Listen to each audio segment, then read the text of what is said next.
কৃষি নির্ভর খ্যাত রংপুরের কাউনিয়ায় শুরু হয়েছে ইরি বোরো ধানের আবাদ। গেল মৌসুমে আলুর লোকসান পুষিয়ে নিতে এবার বেশি জমিতে ইরি বোরো ধানের আবাদ করছেন কিষানীরা। ভোরের আলো ফুটার পরপরেই কেউ জমি প্রস্তুত করছেন, কেউ আবার চারা রোপণ করছেন। চারা রোপণের এই দৃশ্য উপজেলার গ্রামীণ জনপদে এখন মাঠে মাঠে। জমিতে হাল চাষ সেচ দেওয়ার পর চারা রোপণের কাজ চলছে। ইতিমধ্যে 50% জমিতে ইরি বোরো ধানের চারা রোপণ শেষ হয়েছে বলে জানিয়েছে কৃষি বিভাগ। তবে সার, কীটনাশক, সেচ এবং কৃষি শ্রমিকের হাজিরা বৃদ্ধি পাওয়ায় ইরি বোরো ফসলে খুব একটা লাভ হয় না বলে মনে করছেন কৃষকরা। তাদের অভিযোগ, মাথার ঘাম পায়ে ফেলে ধান আবাদ করে মুনাফা হয় না, আর ভরা মৌসুমে লাভবান হয় ফয়দা পাইকার ও মধ্যস্বত্বভোগীরা। এই গতবার আলু আবাদ করি খাসি নুকসান, এই বছর এই যে আলু আবাদ করিয়ে নেই, ধান করছি, ধানের বাজার কম, সার কীটনাশকের দাম বেশি, এই জন্য আবাদ করি তো পোষায় না।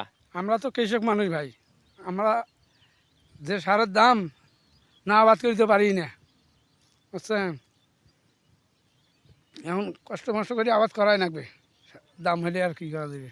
আমরা কৃষক মানুষ, আমরা ধান আবাদ করি, নিজে খাই, যেটা অবশিষ্ট রাখি সেটা বিক্রি করি, বিক্রি করে সার পানি এসব কিনি।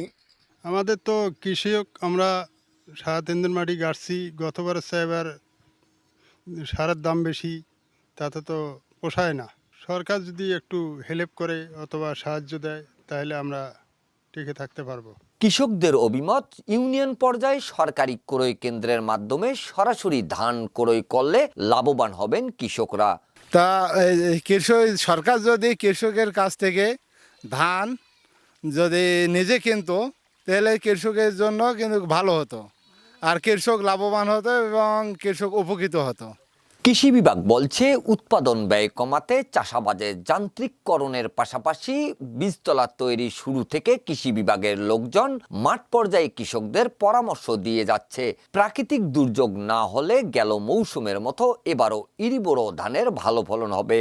চলতি রবি মৌসুমে বোরো উৎপাদনের লক্ষ্যমাত্রা অর্জন এবং আশানুরূপ ফলাফল লাভের জন্য আমাদের কৃষি বিভাগ থেকে নিয়মিত কৃষক পর্যায়ে পরামর্শ প্রদান অব্যাহত রয়েছে।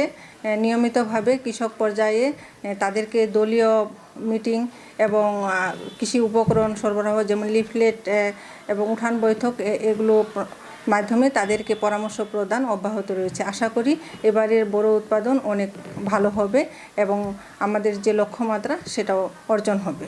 চলতি মৌসুমে 50,000 মেট্রিক টন ধান উৎপাদনের লক্ষ্যমাত্রা সামনে রেখে কাউনিয়ার একটি পৌরসভা ও 6টি ইউনিয়নের 18টি ব্লকে এ মৌসুমে 7,500 হেক্টর জমিতে ধান আবাদের লক্ষ্যমাত্রা নির্ধারণ করেছে কৃষি বিভাগ। প্রাকৃতিক দুর্যোগ ও পোকামাকড়ের উপদ্রব এবং রোগবালাই না হলে গেল বছরের মতো এবছরও ইরি বোরো আমনের ভালো ফলন হবে, এমনটা আশা করছেন এ অঞ্চলের কৃষকরা। মির্জানুর রহমান, এশিয়ান টেলিভিশন, কাউনিয়া, রংপুর।